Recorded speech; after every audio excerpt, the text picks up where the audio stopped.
Assalamualaikum warahmatullahi wabarakatuh. Perkenalkan, nama saya Aisyah Bahar dari kelas akuntansi B nomor NIM 01121010.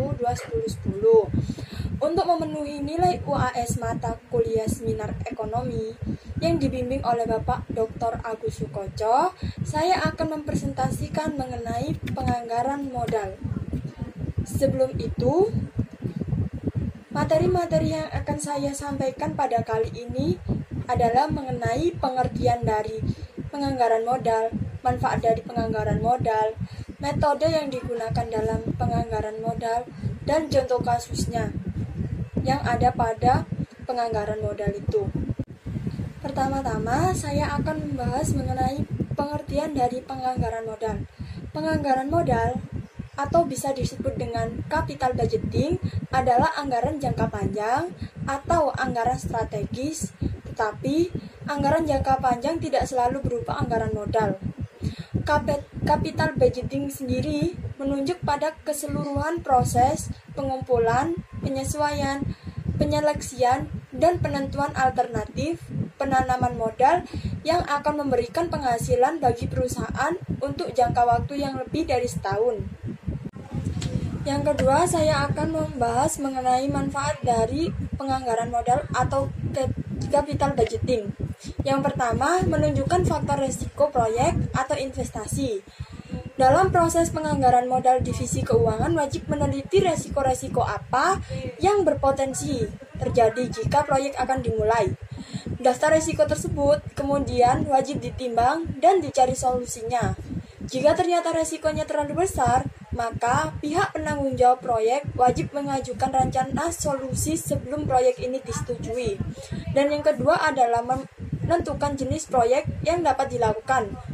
Manfaat kedua capital budgeting ini adalah memberikan alternatif proyek lebih minim risiko atau menguntungkan bagi perusahaan.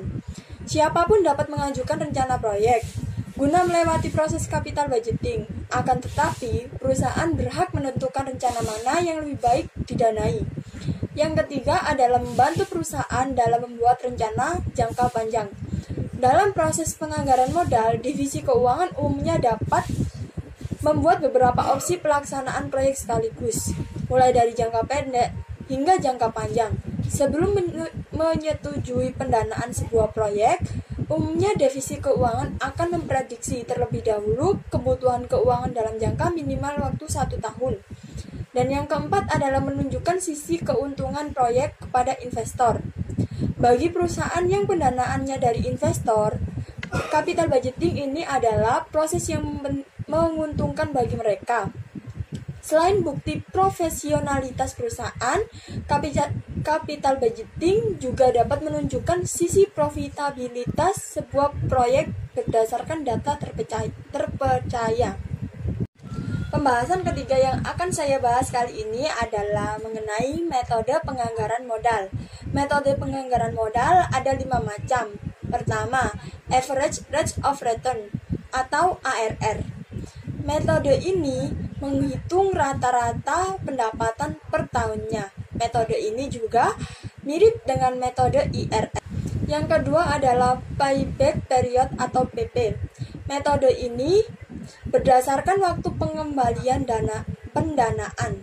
Dalam metode ini, keputusan capital budgeting diambil berdasarkan durasi proyek mencapai BEP. Metode yang ketiga adalah Net Present Value atau NPV. Dalam metode ini, budget proyek akan dihitung berdasarkan potensi perkembangan nilai di masa depan. Perhitungan metode NPV hanya dapat diterima jika proyek memiliki nilai di atas Rp0. Metode yang keempat adalah Benefit Cost Ratio atau BC Ratio. Metode ini disebut juga dengan Profitability Index PI. Metode ini mengukur present value untuk setiap rupiah yang diinvestasikan. Dan yang kelima adalah metode Internal Rate of Return atau IRR. Metode ini merupakan cara menghitung tingkat diskon atau bunga yang akan menyamakan present value cash flow dengan jumlah initial investment dari proyek yang akan dinilai.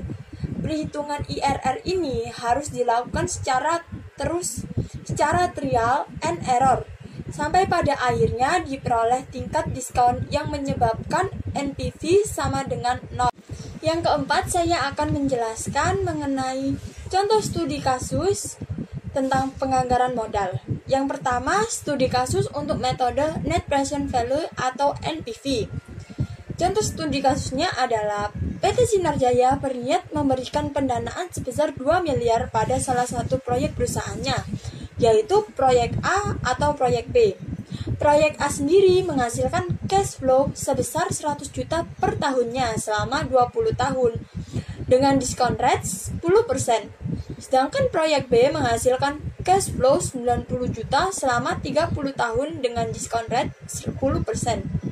Berdasarkan perhitungan NPV, maka NPV proyek A adalah 100 juta dikali 20 tahun dikurangi 10% dikali 100 juta dikali 20 tahun sama dengan 2 miliar dikurangi 200 juta sama dengan 1 miliar.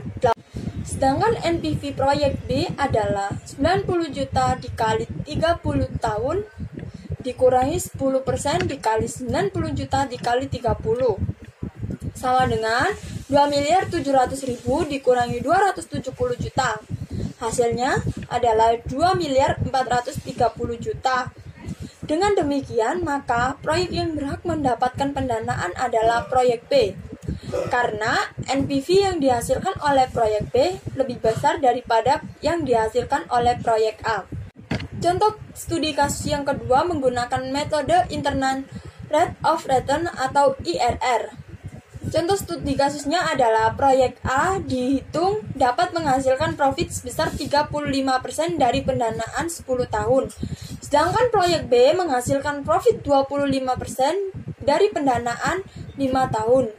Baik proyek A dan proyek B mendapat pendanaan sebesar 100 juta, maka IRR masing-masingnya adalah untuk IRR proyek A sama dengan 100 juta ditambah 35% dikali 100 juta dibagi dengan 10 sama dengan 135 juta dibagi 10. Hasil IRR proyek A adalah 13.500. Sedangkan IRR B adalah 100 juta ditambah 25% dikali dengan 100 juta dibagi dengan 5 sama dengan 125 dibagi 5. Hasilnya adalah 25 juta. Presentasi profit proyek A memang lebih tinggi dari proyek B, tapi dari segi IRR proyek B lebih besar, sehingga proyek B lebih pantas mendapat pendanaan berikutnya dari perusahaan itu.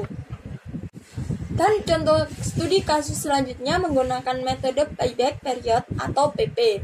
Contoh studi kasusnya adalah proyek A menghasilkan pendapatan sebesar 25 juta per tahunnya, sedangkan proyek B menghasilkan 20 juta per tahunnya. Pendanaan yang tersedia untuk salah satu dari proyek tersebut adalah 200 juta. Dengan demikian, waktu payback period tiap proyek adalah: pertama, PP proyek A sama dengan 200 juta dibagi dengan 25 juta. Hasilnya ialah 8 tahun.